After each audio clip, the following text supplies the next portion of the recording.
Hi guys, in today's video I'm going to show you how you can change download folder in Opera GX. So first step you need to do is to open Opera GX and click on settings. Once you are in settings, you simply need to scroll down to the bottom and here you need to click on advanced. Once you are here, you simply need to scroll down to the bottom. So here you can see downloads.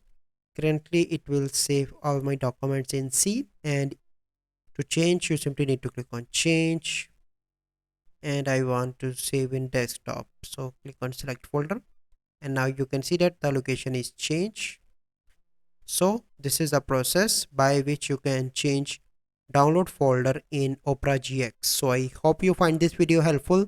If you find this video helpful, must like this video, subscribe to our YouTube channel for future videos. We'll see you in the next video. Thank you. Have a good day.